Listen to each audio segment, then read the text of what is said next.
Joe Claudia Hebron. Kirsten Erlinson, Kirsten Erlinson, Andover. Pam Farrington, Carrie Frolino, Drew Golphin, Gabe Marks, Gabe Marks, Hebron. Amy Romanchuk, Amy Romanchuk, Marlboro. Scott Soyette, Scott Sayet, Andover.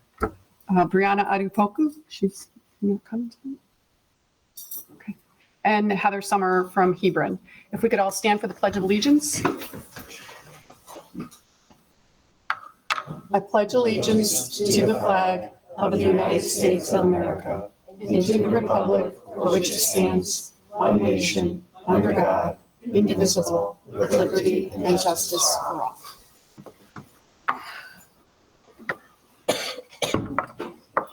So I think most of us are aware about the tragedy that the RHAM family suffered over the weekend.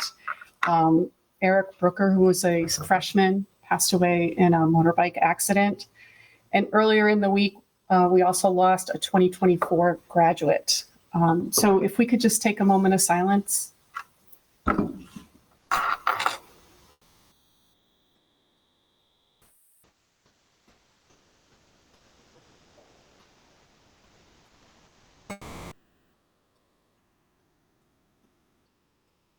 Thank you.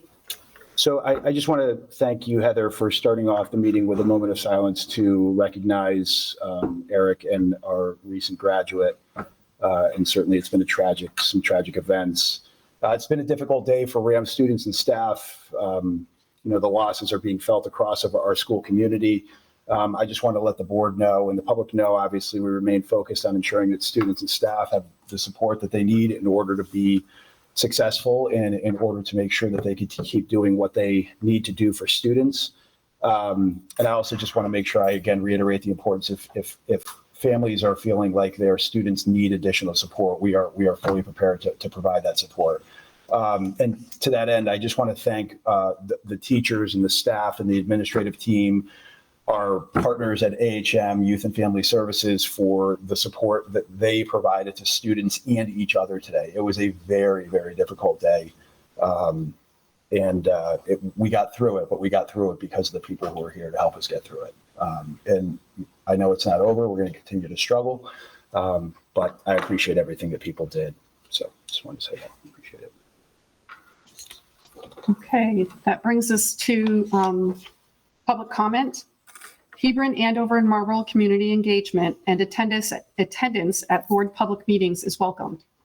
The public comment segment of the meeting agenda is set aside so the board may receive public comments. Procedurally, public remarks will be limited to 3 minutes and citizens will be asked to identify themselves.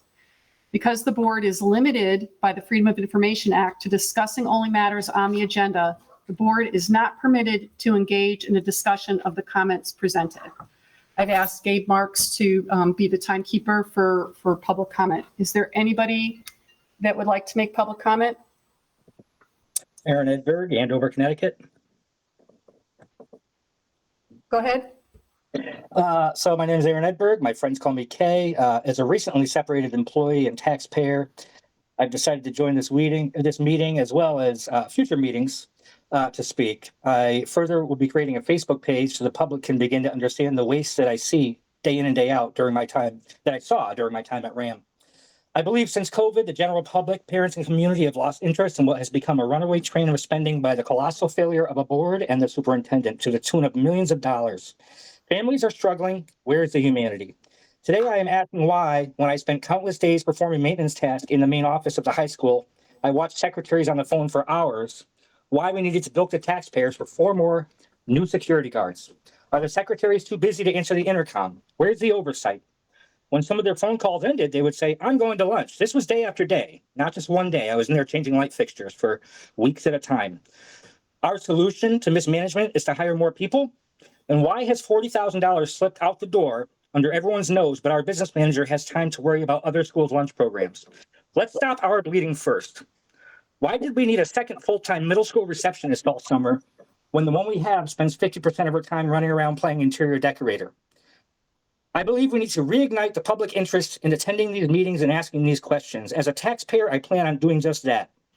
This is a runaway train with no oversight. It is time to trim the fat. I look forward to speaking at the next meeting. Thank you. Thank you. Sorry. Sure.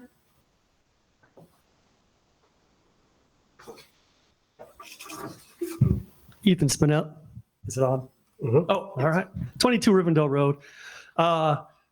Last week, the boys cross country team celebrated our senior day. And we had a wonderful event on Tuesday. And I thought the board should know, as we recognize all of our seniors in our athletics, sometimes cross country is overlooked.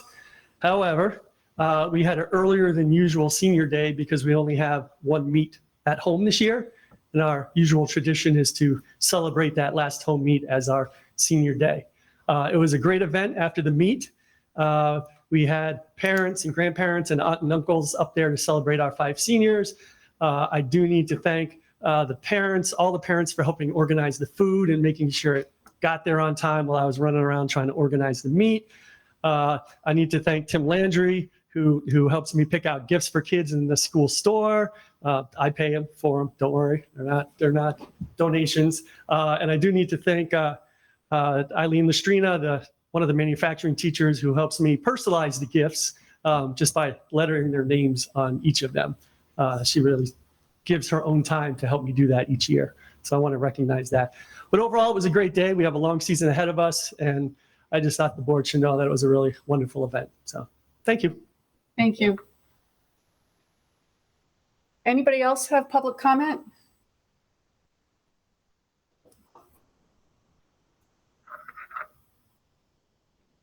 Okay. Great. All right. Are there any items that we need to add or delete to the agenda? We're good? Okay. And that brings, the student representative report. Okay, recently we've had our open house on Wednesday, September 10th, welcoming new students and parents. Seniors are also now preparing for college and other applications, working up for jobs with the upcoming workshop this Friday.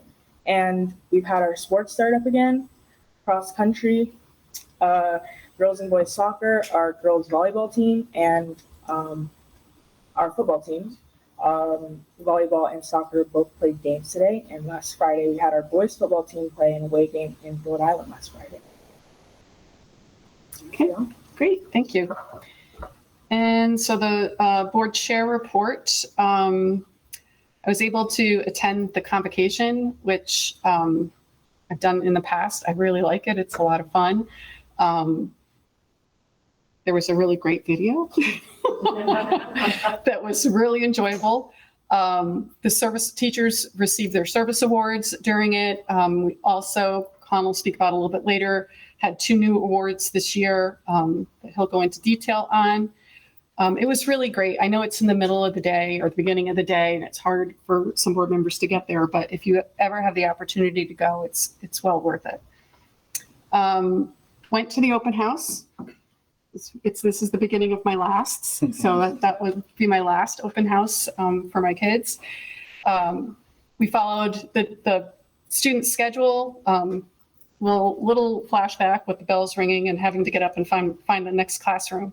But there was also a lot of exposure to some of the clubs and activities that students can get involved in. So that was really great. I don't know that my daughter thought that when I went home and said, well, why aren't you doing this? And, she's like, oh. And the last thing I wanted to remind the board members of, the Cape Caps Convention is November 21 through 22 in Mystic. The 21st is a full day and the Saturday is a half day. So if you can go, the sessions are really well worth it. And Jessica in Colin's office can help you out with that. So It was great last year. it's really good. Yep, I can have Jess has pushed out a couple of emails about that, I think, to board members, but you could get one more, but we are getting down to the point where we've got to get registration sent in. So I'll have her send another note out. Obviously, as I said earlier, it's been a very challenging day. I will say, with the exception of what we've been dealing with over the past 24 hours, It's been a really positive start to the school year. You mentioned convocation. We had a lot of fun making that video. Not going to show it at a board meeting. It's kind of in the cone of silence for some reasons. So But now we have something to hold over. yeah. So, but if board members are interested in seeing it, I could arrange a private viewing. But some of the administrators said, "Hey, could I get a copy of that video? I want to show it to my spouse." And I was like, "It doesn't go anywhere. Judge your spouse." Michael Ceruso was a star. Where's Michael? He was. That was really good. He was a star. That was fantastic. Even my kids. I was the only one you guys recognized. Even my 20-year-old kids, when I showed it to them, they go, "Oh my gosh, that guy was hysterical." So, but I think again, convocation. I've really tried to make it be a positive, uplifting, good way to start the school year, and I was really happy as I think that we were able to achieve that this year, and I appreciate everybody's involvement in it. Just a couple of things to share as far as other positive notes that Kirsten, you had mentioned not having access to the home field. I know that has been a challenge for you, for our student athletes who are not having the as many experiences on our home field, but we are progressing. We're at the tail end of it. We're on time and we're looking good. We started, Eva sent me a picture earlier today. It's turning red. It's turning red magically before our eyes, but it looks really good. And so we are optimistic that, in about basically 2 weeks, beginning of October, we'll be able to provide access to our student athletes to get on there and start utilizing it. So hopefully those away trips won't be quite as frequent in the coming weeks. I do want to mention just and thank the board. We do have some new positions in the district this year through the board support, and I wanted to thank the board for these new positions because they have been really, really well received. Our safety officers, we did hire 4 safety officers. I am hearing from the administrators and I've heard from teachers and staff how positive it's a great change. I think people feel comfortable. People appreciate the fact that there are, safety security personnel who are keeping an eye on things like door access technology and doing things like patrolling the hallways and patrolling the perimeter of the building. And in a day like today, when we knew there was going to be media coverage here, kind of lurking in the background, they helped keep those reporters. They're here, they're a presence to make sure that those reporters don't come on the school grounds. So I've just, again, heard great feedback about those positions and just wanted to let the board know that. And then another position that has really benefited student athletes is the fact that we now have our own athletic trainer. For the past year and a half, we have had inconsistent people, like one person one day, another person another day, and it's just been this revolving door. We've had athletic training needs being met, but it's been piecemeal. And having a full-time employee who is in that position has just been advantageous for our student athletes, coaches, and obviously that's what we're looking to do, is we're looking to put things in place that benefit our students. So I wanted to mention that as well. There's just a couple of technical things that I need to share as a part of my report. We did make some changes to board policies, and in accordance with board bylaw 9311, I have to just report about those updated policies. The board has already been informed about these changes via email. These are policies that are either cleanup, or you're cleaning up some things that just need to be cleaned up, whether it's the numbering of the policy, whether it's wording of things, or it's either legislatively driven and being recommended by our attorneys. So those policies are a green, it's really exciting stuff. Green cleaning policy has been updated. It was in the 3000 series, which is business. It was moved to a 1000 series, which is community, and it's a more appropriate location to put it. And we made some minor adjustments up in language to align with legislative changes. We had a policy for pesticide application. It also used to be in the business section of the 3000s. Now it's in the community section. Again, it's a more appropriate location. And we did make some housekeeping changes to that policy. We also took 2 policies, our Safe School Climate Plan and our bullying policy. And as we were required to do by legislation. We merged those two, and now we have a Connecticut school climate policy, which is in the student section. We also have two other policies from the student section, which is 5125. We updated our confidentiality and access to student educational records, as well as policy 5530, student privacy. Both of those changes were legislatively driven and recommended by our school board attorney. So wanted to make sure I did follow through on the bylaw and report that out at a board meeting. So that concludes my report. Okay. So that will bring us to the student program spotlight. All right, so I could just keep going. So as Heather mentioned in her comments, we did make some changes, or I should say additions to convocation this year. The first one is we did recognize a RHAM, or Region 8 Teacher of the Year. So before joining the district, I was very aware of the strong reputation that the district has as being one of the best school districts in the state. And we wanted to make sure that we were doing things to recognize the teachers and staff who make us that great, and brought the Teacher of the Year into the district. The program, the Connecticut program, dates back to 1952 and is meant to honor and recognize teachers from each school districts in the state, where you identify one one teacher in your district each year. The idea of identifying a teacher for RHAM isn't just about honoring one individual, it's about recognizing the incredible work happening in every classroom and across both of our schools by shining a spotlight on one teacher each year.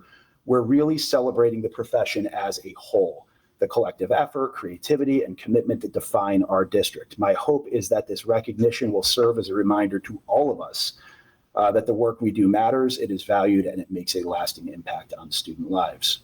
This is the first time Region 8 has participated in the Teacher of the Year program. Our faculty nominated 14 outstanding educators from our district to be considered as the District 8, Regional School District 8 Teacher of the Year. These nominations went to our Teacher of the Year committee, which was facilitated by Mary Rose Mead, and I appreciate the work that she did with facilitating that committee. The committee was composed of equal representation of teachers from the middle school and high school, as well as members from each department. It was this committee of teachers who worked to identify our Region 8 Teacher of the Year, and who will act now as our representative this year, representing the many exemplary teachers in our district. I'm excited to begin this new tradition at RHAM, and I look forward to it being one of the many ways we recognize and celebrate the excellence and dedication of our staff. With all that being said, I would like to now ask Dr. Michael Cerrusi, our middle school principal, to the podium to introduce our Teacher of the Year.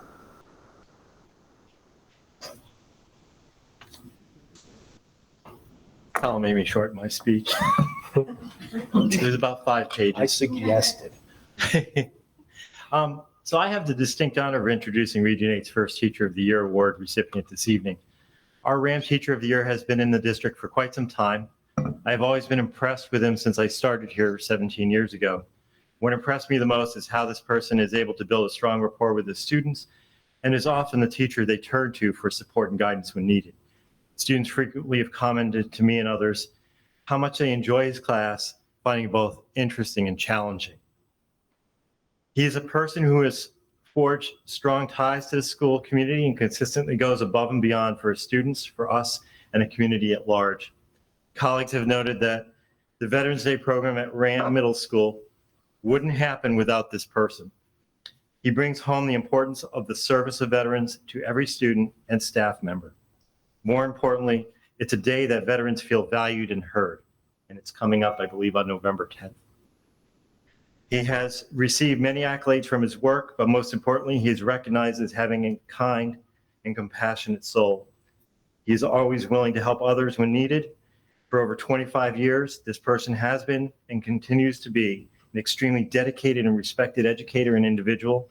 It is my honor to introduce Mr. Carl Jansis as Region 8's Teacher of the Year.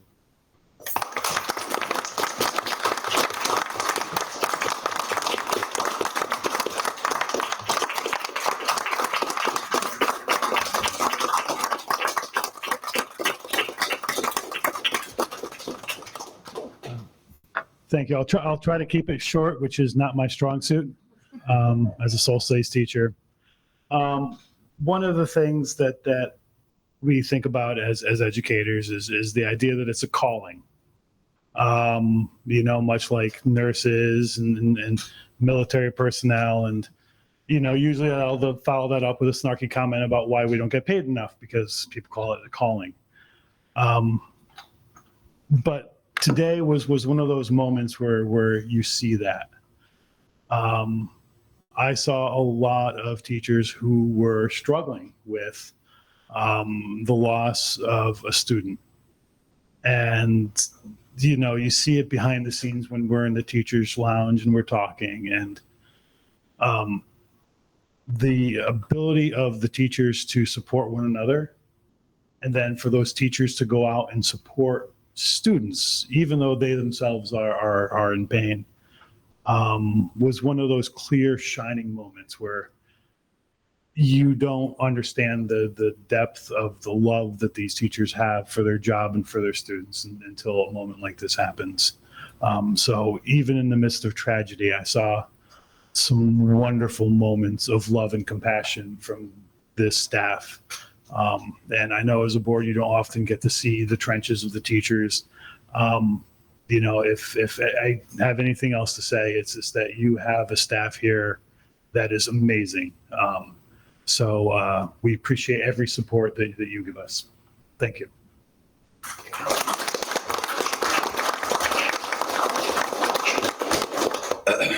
So we have another recipient that we're going to introduce you in a second. But before we do, I wanted to give some context to the Claire Hand Kindness Award, which is in our agenda as an award that's being recognized tonight. I wanted to give you a context and background and meaning to the award. So Claire was a custodian who worked for the district starting in 1975 after she graduated from RHAM High School.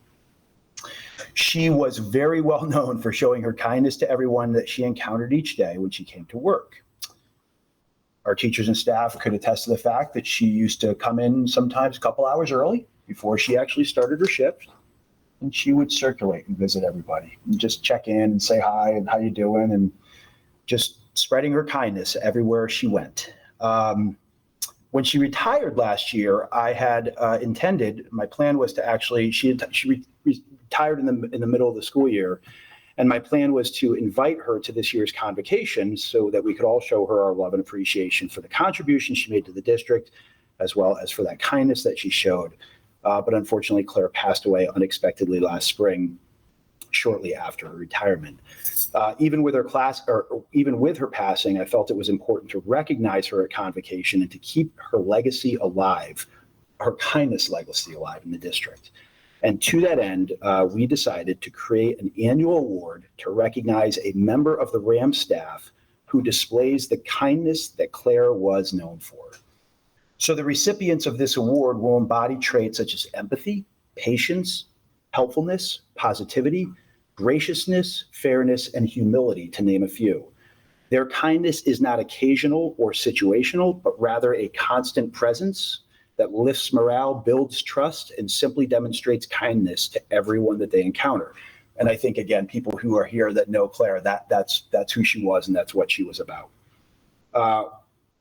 While we have every intention of having a nomination and selection process for this award in future years, because of the timing of her passing, we weren't able to do that this year. But we wanted to make sure, but I really felt it was important to recognize someone at this year's convocation. So we thought about the kindness that the administrative team and I talked a lot about the kindness that we saw in Claire, and we identified a recipient for this year who we feel displays those attributes every day when they come to work here at RHAM. And at this time, I would like to invite Mary Rose Mead to the podium to introduce the recipient of the first ever Claire Hand Kindness Award.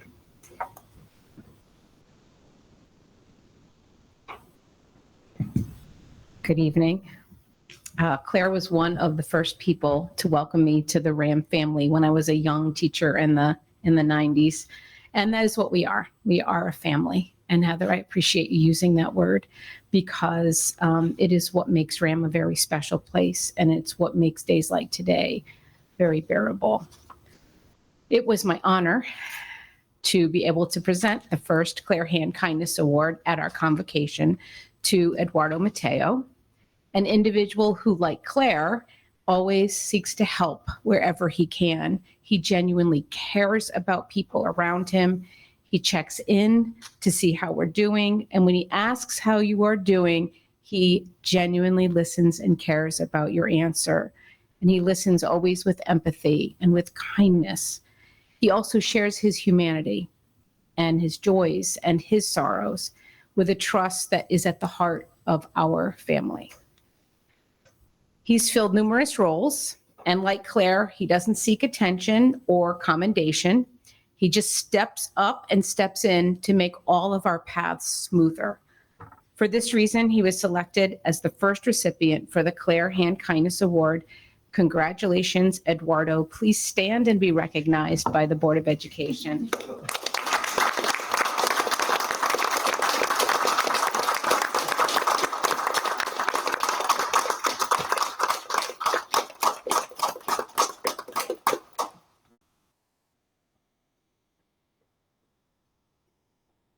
So so at convocation, both Carl and Eduardo received a token of our appreciation and recognition of receiving their award. We also actually had plaques made that actually are hanging now in central office. And one plaque is for Teacher of the Year, the other plaque is for the Kindness Award recipient. And each year, the person who is recognized for those things, their name will be added to that plaque, and it will be stay in central office. So I appreciate Carl coming in tonight. Carl's certainly no stranger to everybody. He's presented to us on many occasions at board meetings, which we appreciate. And Eduardo, I appreciate you being here tonight as well. I also promised them both that they did not need to feel compelled to stick around for the rest of the board meeting after they were recognized. So thanks, guys. We appreciate you coming in. Certainly stay if you'd like to, but no pressure at all. So I will just say, I was sitting in the convocation watching these awards get announced and listening. And the one thing that struck me that I shared with Colin was the teachers were all whispering, trying to figure out who was, they were listening to what was behind this award, how it was determined. And you could see them kind of saying, do you think it's this person? Do you think it's that person? Which to me, showed that they valued it. And then when they announced both, your names, the auditorium erupted. People were like, yeah, that was like the right person. So it was great to watch. Okay. Back to business. We're at item 9, the consent agenda. It is enclosure 9.1 in your packet. It's the approval of the minutes from the August 18th, 2025 regular meeting. Do we have a motion to approve the consent agenda? So moved. Sorry. Scott Soya, a second. I'll second. Go ahead, Mike. Gabe Marks. Gabe's got it. Okay. Any discussion on that? Okay. All in favor? Aye. Anyone opposed? Anyone abstain? Okay. That brings us to new and unfinished business. Yeah, sure. I'll just jump right in. So for 10.1, we just entitled it State Required Superintendent Reports. So the administrative team and I are altogether too familiar with updates in legislation that we are informed about each and every school year coming out of every legislative session. And one of those changes this year were 3 reports that are now required annually, or at least the time being, because these things change certainly from week to week or month to month. But the state is now requiring that the superintendent report to the board information about attrition, workforce development programs, and community-based organizations providing support services to students in the district. So there's 3 memos in your board packet. The first one is enclosure 10.1. It's a memo from Amanda Craven, our human resources generalist, to me. and it provides a list of staff who left their positions during the 2024-2025 school year, tried to compartmentalize them by more administrative/leadership positions, and then teaching positions, paraeducators, and other people in that group. And then we moved into some non-union, non-affiliated, and admin assistant and custodial positions. So that report is there. I could certainly take any questions if anybody has any. Seems like a fairly large number to me. Is this somewhat typical, or is this? I don't see it as being a large number. I don't. Okay. You're talking about, again, from a teaching perspective, you're talking about 5 positions out of 140. That's, I think, 3%. We don't like turnover, obviously. We try to avoid it whenever we can. But again, I don't personally feel like we have a significant turnover in this district. What's the total employment of the district?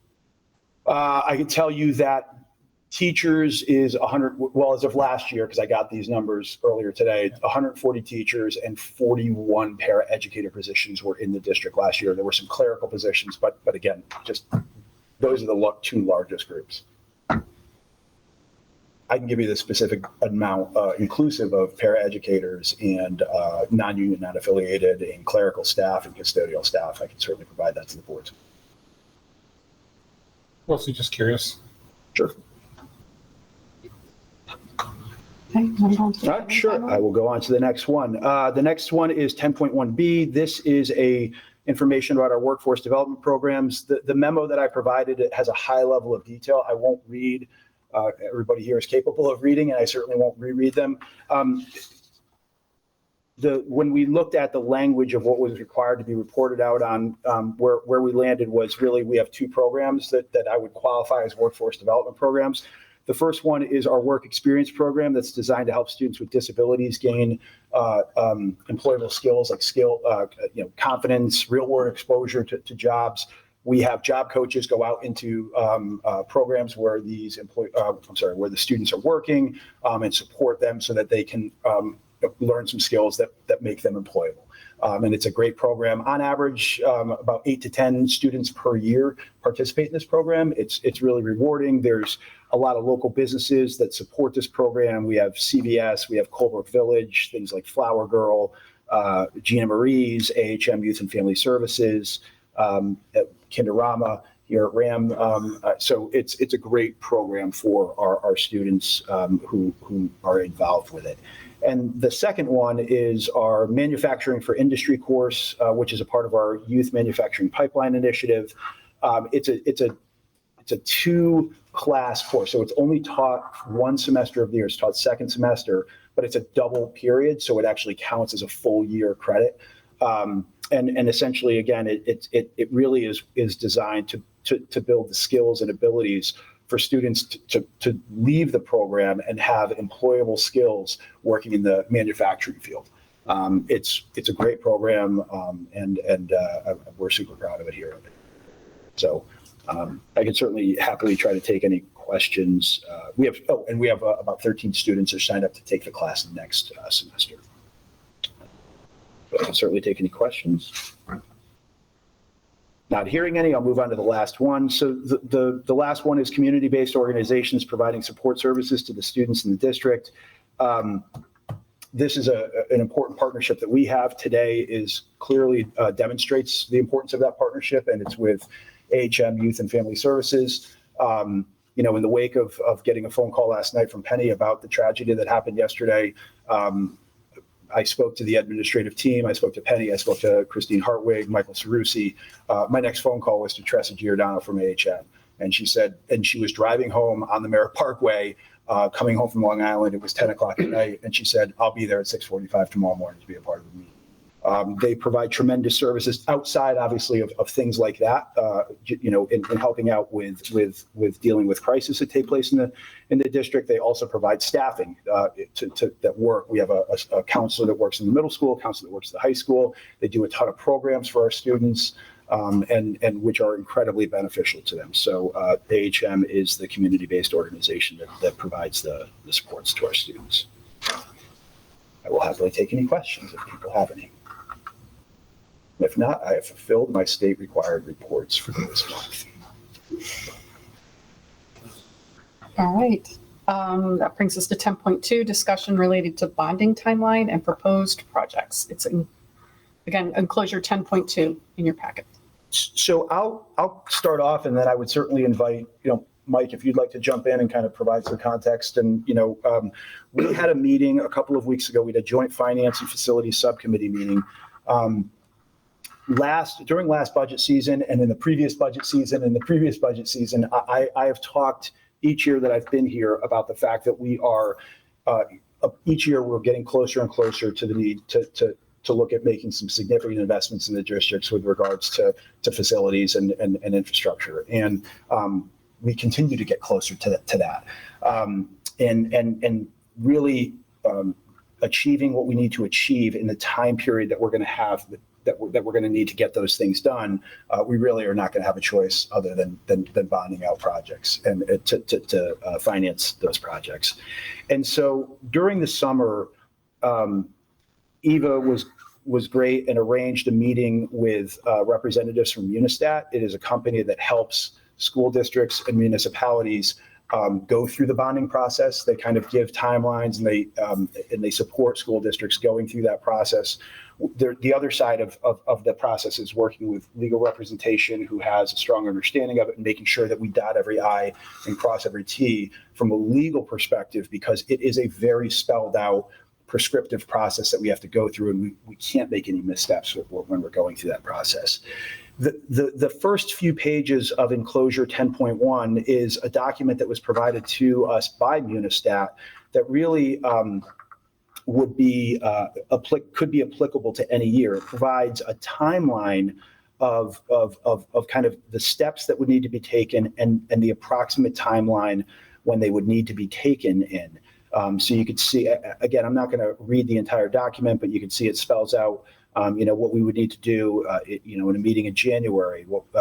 We would have to set dates for public hearings to be held, and and refer projects to planning and zoning in the town where the district is, where the project is located, and just go through that process. And again, there are some places where it says 2026, but I want everybody to understand it could be applicable in any year. It could, we could do it this year, we could do it next year, we could do it the year after that.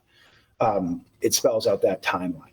And we had a representative from Unistat be present at the meeting to kind of provide some not just with Eva and I, but when we met with facilities and finance the other week. Again, the more I hear it, the better it is for me, because I have to hear some things quite a few times to have a real good understanding of it. Moving on, on page 3, it provides some information about current district debt.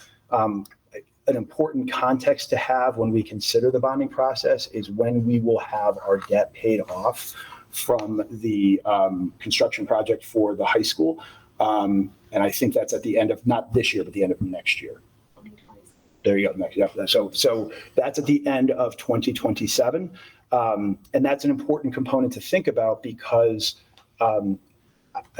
again, I think we need to have a lot of conversation around this, but I think from a strategic standpoint, we would best be served if we could essentially complete our payment on our current debt and essentially then just assume any payment on new bonding that we end up having to do.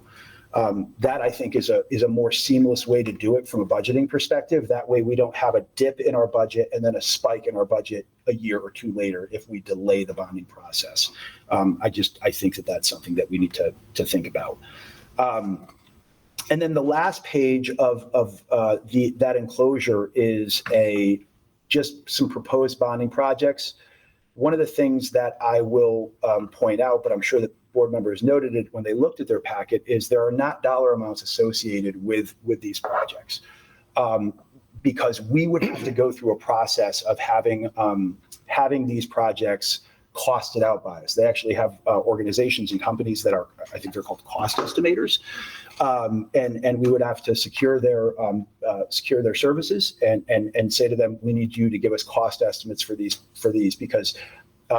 Even if we were given a price tag on some of these projects a year or two ago, they would be out of date and wouldn't line up. And I think it's critically important that as a board, we don't really we don't give a number until we know what that number is going to be. Because if we start saying, oh, well, this is going to cost us this number of millions of dollars, and then that number changes at any point in the process, I think it could potentially hurt public trust that they have in the board, right? So we don't have any numbers associated. What we did include on this list of projects, Michael Schlehofer, who is here on the meeting virtually and can certainly answer questions if board members have them, is the current age of the item. And then we also included the estimated life expectancy of the projects. And you could see at some of our bigger ticket items where you have high school roof replacement, middle school roof replacement. We have things like solar system. We have things like boilers and chillers, which we've talked about a lot. We are really at or past the life expectancy of these things. And I think the board needs to really be strategic in how we approach this. We do know that some of our neighboring towns are going to be likely going to be going out to bonding. There are some needs that I know of in Marlborough. There are some needs that I know of in Hebron that I want to make sure that we are strategic in the timeline and the process that we utilize to go to bonding, because we have to do what we have to do in the best interest of the district. We have to make sure that we don't put ourselves in a position where we are 30 years at some of these things. And now what we're doing is we're putting Band-Aids on everything that should have been replaced many, many years ago. So hopefully I captured the conversation. Yeah, I'm running out of things to say. Yeah. So, I mean, all I would say is that the systems that we're considering replacement are telling us that it's time. It's not just simply we're hitting a 20-year time frame. A normal roof would be replaced after 20 years. We're starting to see roof leaks. We've had to actually pay for repairs. I think there was a bathroom that had a leak where the two bathrooms back to back had to be repaired. So it turned into quite a costly repair. We'd rather avoid those repairs and be proactive to get out in front of some of these larger items that could cost you significant investment to repair other adjacent systems. Yeah. So that's really the approach. It's a guideline, right? These life terms that are defined by the manufacturer or by the industry. So I think we use some of the data that's been collected, right? The monitoring, the health of those systems, and we use that information to establish an appropriate threshold for what's included in the list. But it's unfortunately not things that we can afford to pay for out of our existing budget. So bonding becomes necessary. And I think one of the other things about bonding that's interesting is that we can establish a profile for that payback as well, which is something that I learned when we had discussions with Munistat. So if we look at towns within the district that are considering bonding, based on the timing of our bonding activity, perhaps there's a way that we can dovetail some of the payback such that the impact is not that great to some of the contributing towns. So. Yeah, I'll say, Eva and I were kind of watching the news this afternoon, because I'm looking out my window and I'm seeing a reporter out my window, and then I'm watching her on TV at the same time. It was a very weird thing. But one of the news stories that came up was, I won't give the name of the district, but it's a relatively close in proximity district that is trying to do a bonding project of $240 million, I believe. And the reason that district is where they are, it's because they need to basically redo all of their elementary schools. And the reason they are where they are right now is because they haven't done their due diligence. And I'm not saying it's anybody's individual's fault, but they haven't done their due diligence of upkeeping their building along the way, or their buildings along the way. And as a result, they've got a huge price tag that I think is going to be hard for taxpayers to swallow, a $240 million bonding. And obviously we're a ways from that, but I think that, it's important to think about, being timely and being strategic, because we don't want to put ourselves in a situation where this list is only going to grow over time, right? It's just going to get longer and longer the more that needs, or the further we go beyond those life expectancy of things. I think the Facility and Finance Committee talked about, this being such an important topic because it is so significant. is to look at potentially having a special meeting, right? To plan a special meeting where this is the one topic of conversation. We could potentially have somebody from Unistat come in and talk to the board as a whole and kind of walk through that process and give an opportunity for timelines to be provided and questions to be answered. We could certainly engage with Matt Ritter and have Matt is an attorney who really specializes in this process, and he would be the one that we'd work with to navigate the legal aspects of it.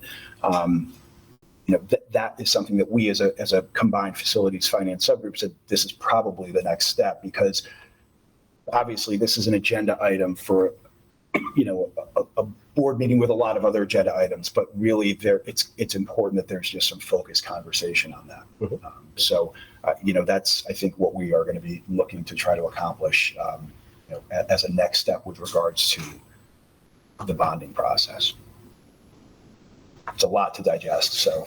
It is, yeah, and I wish we could say, here's what we think it'll cost, but we really have no idea until that cost estimating is done, and we can figure out what is the total sum of what we're looking to execute. And then, we looking at funding for the cost of the cost estimator, and because it obviously. Do you have an estimate on that? I don't want to give a number and have it be. Yeah, I don't know if we had one. Yeah, we don't. But we won't require bonding. What's that? It will not require bonding. Well, that's good. Yeah. Well, the other thing that I'll say, just because I think it's important to say it publicly at this meeting, is the fact that this list would be longer if we didn't strategically use our reserve funds to accomplish many, many things. Like, think of the work that's been done in the fields. Think of the work that's being done right now in the track. If we didn't strategically use the capital funds that we have available, as well as the reserve funds that we have from any type of surplus from a previous year, this list would be longer and it would be more expensive. And, so by doing things like the athletic field improvements, by doing things like the track resurfacing, by doing the things that we did to 316 North and South fields, this board has been very engaged and thoughtful about how we approach this.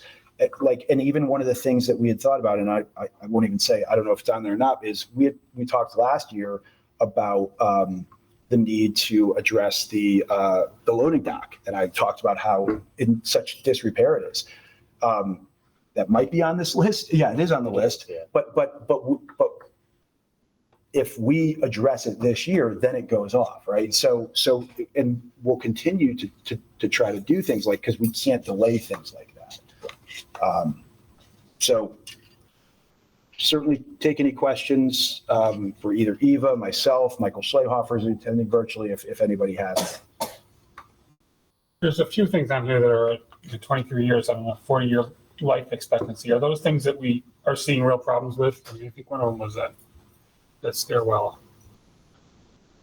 the main entrance sidewalk, outdoor stairway, parking lot. There's still Yeah. So can I just chime in? So a lot of the concrete is suffering cracks, crumbling. It's not part of the crumbling foundation or any of that, but there are problems in their large areas. I don't know if you've come in through the main entrance of the high school, but it has been piecemealed. I don't want to exaggerate, but like 1 million times over. And to the point where it's questionable as far as ADA access through there because of the pitches going to the drains. So we're just looking at replacing the entire front entrance sidewalk, and then the sidewalk or the stairwell, I'm sorry, that goes from the back of the middle school to the high school. It's a double set of stairwell, and the stairwell is actually sinking down to the point where it needs to be removed and replaced, or there was also the possibility of just eliminating it completely as a cost savings measure, but that's a bigger discussion. Do we have any sense of why something supposed to last 40 years is doing so badly at this point? I know 40 years is an estimate and it's kind of range, but I'm going to say lack of oversight during construction, installation. A lot of the concrete was installed in the winter months We moved in February of 2003. So temperature plays a big role on the procurement process. I had one other question, was one of the lines in the table at the bottom is about 8 or 10 from the bottom. It's about the generator, right? Yeah. My real question was just was not fully power middle school and new generator. So that's what it says, but it says state funding and over budget. And I didn't understand So what the that meant. town of Hebron, Andover, and Marlboro, we're looking into making us into a regional shelter. Yep. And they received state funding to power the whole facility. Unfortunately, the timing that they received the funding to now, there's a gap because prices went up so significantly. So they're unable to provide full power to the whole facility, so they can do full power to the high school and leave the middle school as is currently, which is just emergency lights and power for whatever else might be needed for an emergency situation, just basically to get people out of the building. Yeah, and part of the I'll say problem with that really comes down to a matter of semantics. And what I mean by that is when the applications were made, not by district staff. So the application for this grant was done by people from the town who were advocating for this project. We were supportive of it. But within the context of the application, they used RHAM High School, RHAM High School, RHAM High School in the application documents. And when motions were made by the board, it was RHAM High School. And the state basically said, it says RHAM High School. It doesn't say Region 8, or it doesn't say RHAM High School. And the feedback that the people from the town side said, we just call it RHAM. It's just, to us, it's a single entity, right? And so that has made it challenging because we initially had gone to the state. I think we talked about this at the board meeting once. We had initially gone back to the state. We said, listen, can't you support this, and provide additional funding? It doesn't seem likely that's going to happen. And there is obviously a distinct advantage for both the middle school and the high school to be able to fully powered in the event of a power loss, because otherwise we can't function as a school. And we don't want to have to send middle school students and staff home and say, see you later, you guys go home. But hey, the high school is getting a full day in. So again, that's one of the reasons that's in there. We've said all along, and certainly Mike's been a part of this conversation. We didn't obligate any financial resources towards this project. So. Yeah, so the district hasn't paid anything towards this. It's all through funding. It's the idea of expanding it to include the middle school. If it's beneficial to the district, then it's worth considering tying into the system. Thank you. But is there any opportunity for the towns to contribute to that? That's a conversation that could happen. Absolutely. Yeah, I mean, because the community takes advantage of the shelter. Well, that's just it. And when I first heard the story, my reaction was, geez, you got us in here, and kind of left us hanging. Yeah, I mean, the biggest impact I would say is the capacity of the shelter itself, right? Which is just dedicated to the high school, because you have to have, you have to have running water, you have to have toilets, you have to have lighting, you have to have, electronic locks and, control over all of the systems that exist. Otherwise, you cannot call it a shelter. So the disappointing side is limiting the size of the shelter itself to just the high school. In addition to that, you have to maintain all of your ADA access. So elevators would need to be working, all the systems that support folks with disabilities. So it might be a wish list item, right? But it is something that we think we need to keep on the radar for consideration as we march toward bonding a larger scope of tasks. Anybody else have any more questions on the bonding timeline? So us to work on trying to, not anytime immediately, but I'm just I think we should. We have some board members coming on. Yes, I think it should be after that. Yeah. And then will we have, when do you think you're going to get the dollars? So, well, we're going to have to, so that's part of what is going to be a part of that special meeting is we're going to need to make sure that we have adequate funding for it, which, correct me if I'm wrong, is going to end up requiring transfers and making sure that we have adequate funding. So we can work with a cost estimator company to get a rough idea of what it might be. It would be a rough idea. Then we have to make sure that since we don't have any of that funding currently budgeted, then we'd have to be at a time in the budget year, the current budget year, to say, where Eva says, I feel comfortable allocating X amount of thousands of dollars to pay for that process. Because if I try to spend that money now, she slaps my hand. That happens actually quite often. She keeps me in check. So, Can he sign the checks or do you? No, there it is. they don't give me any of those responsibilities. So I think if we look to like a January-ish time period, we'll be in a better place for Eva to feel comfortable to say, hey, we're halfway through the school year. Here's what we're seeing. Here's what we're seeing. We may or may not have some surpluses and forward with engaging with a cost estimator. But again, part of that special meeting could be making sure that there are dollars in place in certain accounts so that we can pay for that. And then a motion to allow us to do that. So when we, in this, I don't know how the order goes, but I had alluded to this at the finance meeting and facilities meeting that you guys had, is understanding like if it's a roof, can we get the numbers on, or maybe Mike can do it, or how much have we fixed over the last 5 years? And what does that trend look like as we're asking taxpayers, look, we got to replace all of these things. Here's what it's costing us to not fix them. And it's trending in this, So it's a great point. That is part of what we talked about during the subcommittee meeting, was to put together the justification for why, not just, hey, we're hitting a timeline, because a timeline, right? Yeah. I mean, your car may be designed to last 10 years, but maybe you can stretch a lot more out of it. And that's a situation that I think we need to be in to both justify an action relative to a repair, but also substantiate the reason for it. Yeah, I mean, I honestly think we won't get it through a referendum if we don't do a really good storytelling on why we need it. I agree.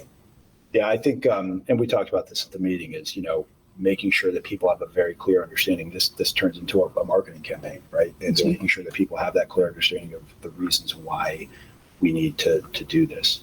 What I would suggest, Heather, from a timeline perspective, is it would practically make more sense if we had this special meeting prior to the January regular meeting when I present the regular budget. Okay. Because once that happens, like, that's what we have to, once I present the regular budget, that's all we focus on for 2 months. Right. So if we do something, in the couple of weeks prior to that special meeting, to the regular meeting, then, maybe we find that we have funding for the cost estimator, we can engage with a company, and then the period of time that we are going through our own regular budget process, maybe some of that cost estimation can be accomplished.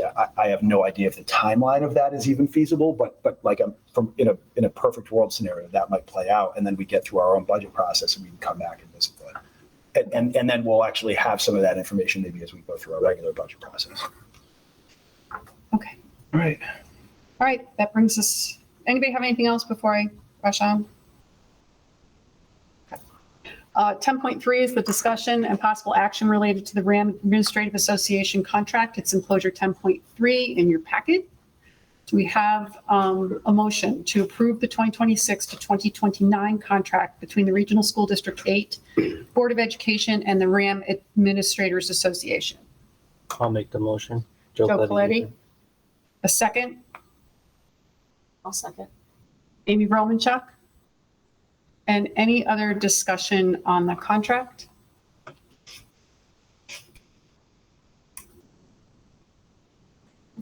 We're good? Okay. All in favor? Aye. Anyone opposed? Anyone abstain? Okay, motion passes. 10.4 is the first to read of policies. So just a couple policies to go through as first readings tonight. The first one is a current policy. It's 3550, gifts, grants, and bequests to the district. The primary changes, there's some minor language changes made to this policy. I brought it to the policy subcommittee, received some feedback from them. Within the context of the revised policy, there's some bullets on the bottom of page 1 and the back of page and the top of page 2. In the previous policy, a lot of those bullets were actually included within the regulation and not the policy. The policy was very brief and the regulation was quite a bit longer. Some feedback that I got from members of the policy subcommittee is that some of that regulation language was really more policy language. And so we made some adjustments. We took some stuff out of the regs, put them into the policy, made a few minor adjustments to some of the language of those bullets, and you have what is in front of you in the red line version today. I think that accurately captured, Scott. All right. We could certainly take any questions if anybody has any. I just noticed, I didn't notice before, is the last line of the regulation repeats the last line of the policy right now. We moved everything else, but probably just want to strike the last line of the regulation. You got it. Strike that. Okay. Thank you, Scott. The next policy is 5128. This is actually a new policy that we're mandated by the state of Connecticut to adopt, is a restorative practices response policy. This kind of goes the adoption of this policy coincides with that Connecticut School Climate Plan policy. So the language of this policy was provided to us by our legal counsel through their policy, model policy services. And I presented it to the subcommittee and there was no questions or concern coming out of them. Certainly take any questions if anybody has any. I guess I just had a question. Like, how does this instruct like the staff? How does that? What's the rollout of that look like? Yeah, so it's a great question. So there were some things with regards to restorative practices that are actually, there's language in that Connecticut's school climate policy that talk about the fact that we have to have training, materials, resources in restorative practices and utilize those things in district. And so that's a conversation that I've had with Mary Rose, who is our director of curriculum instruction. We want to make sure that we have those materials. We want to make sure that we offer that training. The reality is this: we use restorative practices in this district. It's restorative practices, as I'm sure you know, are certainly nothing new, but it's codifying that in a policy as well. That's just a requirement coming out of that legislative change. Anybody else? Okay, that brings us to 10.5, which is the financials. Okay, so in your packet, enclosure 10.5A is the financial portion. So at the end of August, here, right? August 31st, 2025, I have projected a net favorable position of 87,298. In coming up with that figure, we dug deep because we had staff movement again. With staff movement comes enrollment changes for benefits. In addition, from the time that the budget was set, we had open enrollment in May. So we turned over every rock. So we felt comfortable with that is still available at this time. As the board is aware, we also budgeted 100% for magnet school and BOAG tuition for this year. And the state said that we're still at the 52%. I feel comfortable once we know what the enrollment is on October 1st to relinquish more money. So it'll be a little bit more. So the cost estimator might be sooner rather than later, but I just wanted to share that information. So the capital improvement fund is currently that. So that fund at the Reserve for Education is currently where the track replacement is being charged. And as you could see, if anyone noticed today, we are on time. The track has the asphalt portion of it has been laid. I guess it's a rubber mixture, and now we're painting it red. So I'm learning a lot, and it's very pretty looking. That's all I know. The reserve fund for educational expenditure fund, that's where our 2% surplus goes into from the prior year. That is working on the ADA compliance for the middle school baseball field. We've had some punch list items that need to be finalized before we can close out that project. So they are in the process of working around our current athletic schedule and school schedule to try to get that work accomplished. Are there any questions that the board may have? Okay, so hearing none, we'll move on. So the 10.5B is the food service, and I apologize because in my process of doing this, I really thought for sure I did not do the unaudited portion, but I did. So it's a repeat for folks. But so we ended last year with $39,183.37.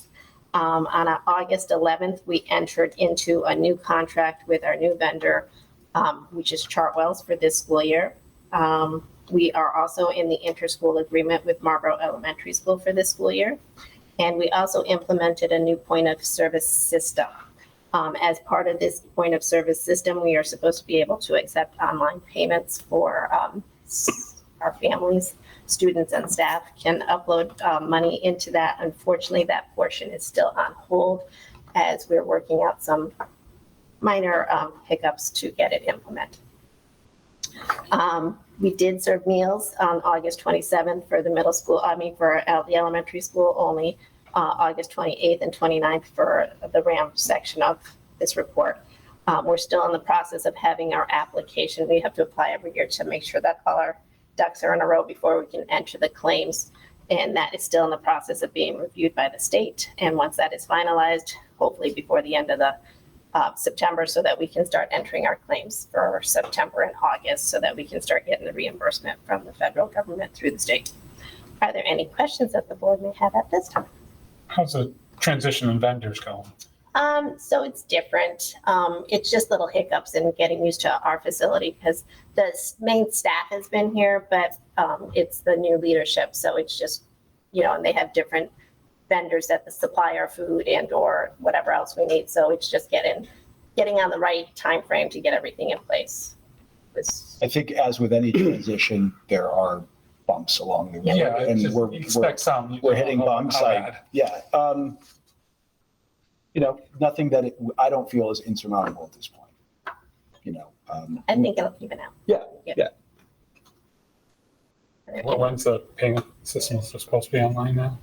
I was really hoping this week, but unfortunately it's our legal team who's holding it up just right now. So I'm hopeful that I will have some more information, better information by the end of the week. All right, any additional questions? All right, hearing none. 10.5C is the student activity report for the high school and the middle school, and that balances with Webster Bank. Are there any questions that the board may have on that? Okay, so hearing none, 10.5D is the short-term investment fund account. This is both for July and August. We had dividends for July that we reinvested that totaled $2,006.18. And for August, we reinvested the dividends of $2,012.46. Are there any questions that the board may have? Okay. Brings us to item 11, committee reports. Facility, safety, transportation. We talked a great deal about the discussion that we had relative to the bonding, and that was combined between the facilities and the finance subcommittee. So unless anybody has any questions they thought of between the time we had that discussion and now. You're done talking. Yeah. Is that too long? All right, policy. We met a couple weeks ago. You saw the results here. The one policy that we made some real adjustments to, the other one was just pretty much, okay, this is the state mandated one. Okay.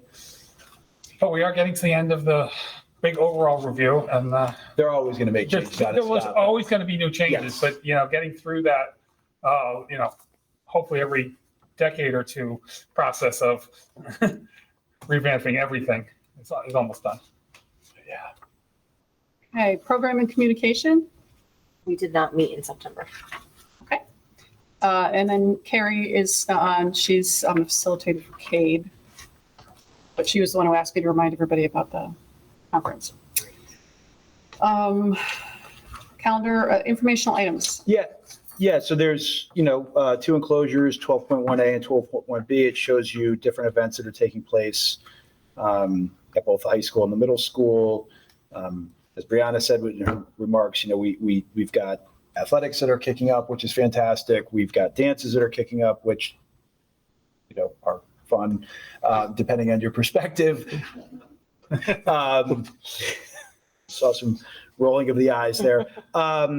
We've got our first half or early release professional development day coming up this Friday. So yeah, I mean, we are back fully in gear at this point. It's good energy. So there's no discipline because we're only in September. So we report out. Friday's a half a day. What's that? Friday's a half a day. Yeah. Okay.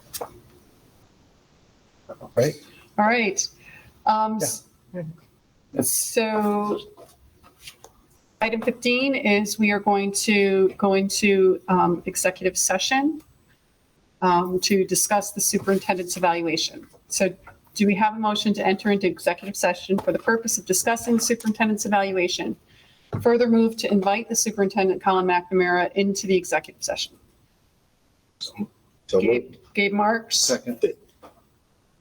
Mike Bollier is the second. Yep. Yes.